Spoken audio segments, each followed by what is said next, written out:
on this Friday morning after the president's speech last night at 5, a lot of American businesses are trying to figure out, okay, I've got more than 100 employees. What am I going to do? Am I going to require the vaccine? Let's talk to one business guy. Ben Shapiro is the host of The Ben Shapiro Show. He's also the editor emeritus of the Daily Wire. Ben, your company's got over 100 employees, so what are you going to do? Are you going to listen to the president? Everybody going to roll up their sleeves, or are you going to take a different approach? Of course not. We're going to use every method and resource at our disposal to defy the president's unconstitutional order. And this is coming from somebody who's very pro-vaccine. I was vaccinated as soon as possible. I've encouraged everybody to get the vaccine, or pretty much everybody to get the vaccine. And the notion that the federal government has the ability to force every business in America with over 100 employees. By the way, I'm not sure why it's over 100 employees. Theoretically, it should be every business in America because you can get infected anywhere, right? But every business in America with over 100 employees to either force its employees to vaccinate or force them to test every week or fire them, presumably. He said he came into office saying, I'm not going to shut down the economy. I'm not going to shut down the country. I'm going to shut down the virus. He failed to shut down the virus. So now he's going to shut down the economy and the country, apparently. Well, Ben, they say that he says, Joe Biden, businesses who refuse will be fined $14,000 per violation. Your CEO said that you will use legal action to resist in a tweet. Are you prepared for this?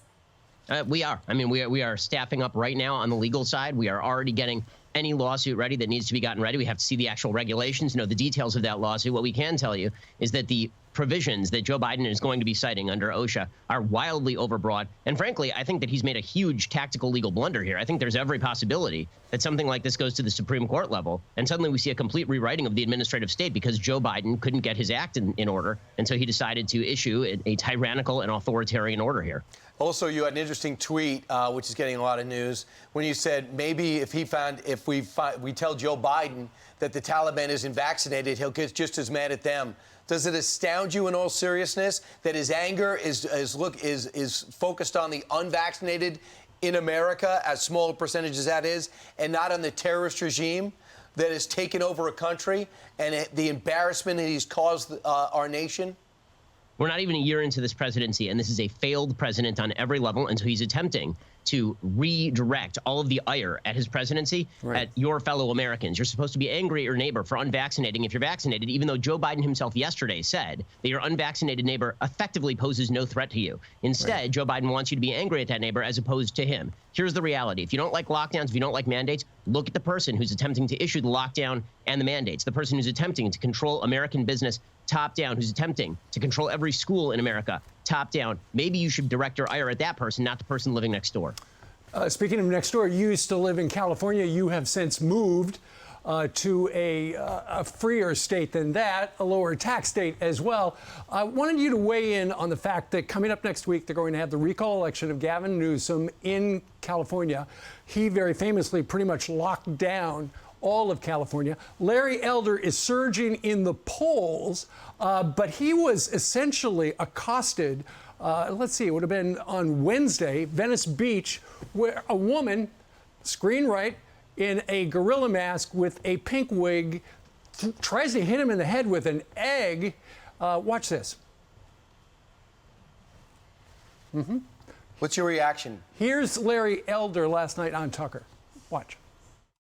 She might be one of the 20,000 people that were released early from our prisons, felons, many of whom were violent offenders under this governor. You know, if I were a Democrat, obviously, this would be called systemic racism. They'd be calling it a hate crime. I don't like to play that game. I do know this. There was a big article about me, a negative, in the New York Times. It never once mentioned that I'm black, never once mentioned that I would be the first black governor of California. I never made a big deal out about that. I don't want people to vote for me or against me because I'm black. But on the very same page of the New York Times, there was a big article about the, quote, first female governor of New York, close quote. Even though she didn't get elected, she was basically appointed because the other governor resigned. So they cared about the first when it was a female Democrat, but couldn't give a rip about the first when it was a black Republican.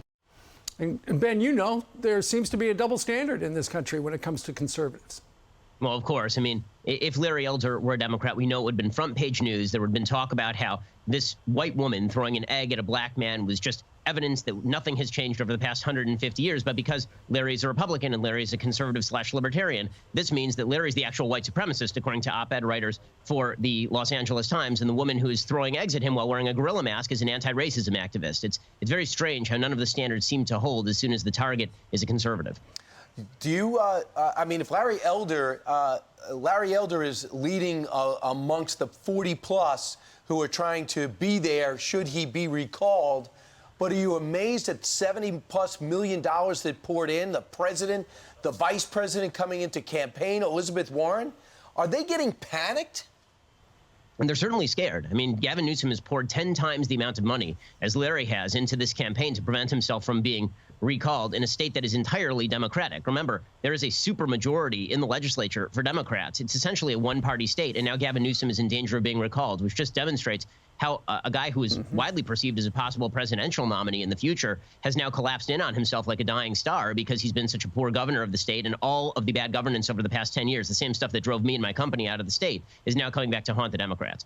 Yeah. So, Ben, there's a whistleblower inside Google that's reportedly saying they're undergoing anti-racism training, white supremacy training, and or to how to prevent being a white supremacist. It features you at the base of this pyramid. It's called the White Supremacy Pyramid. Features you at the base before it works its way up to different individuals. What is your reaction to this? It's pathetic that the most powerful company on planet Earth, because Google is the most powerful company on planet Earth in terms of informational dissemination, is purveying misinformation and lies to its own employees. And it's just demonstrative of the fact that corporations have gone woke because they are filled with cowards who are afraid of the radical left, because there's nothing remotely related to reality in this presentation. I am an Orthodox Jew. I've been extraordinarily outspoken against white supremacy to the point where the FBI had to arrest somebody 2 years ago for threatening my family, a white supremacist. Nonetheless, Google pushing this kind of stuff just demonstrates what utter yellow-bellied cowards they are. It's unbelievable. Well, Ben, have you noticed? Okay, so that's what they're doing with their training of their employees. But when it comes to Google, the search engine, has their algorithm impacted you or your business? Well, it sort of depends on the timing. So there have been problems with Google in the past where the way that their search algorithm works is that results that are unflattering to conservatives come up pretty regularly, or they had a Google fact check for a while that was specifically directed only against conservative outlets, not just mine, but others like the Daily Caller or Breitbart. We do have to cope with this from time to time, and none of that is really a surprise to anybody on the right side of the aisle. All right, Ben, best of luck. We'll see how this goes. And again, we're all vaccinated, you're vaccinated, but finding people, demanding and berating unvaccinated is un-American, and there's going to be legal action. Ben Shapiro, thanks so much.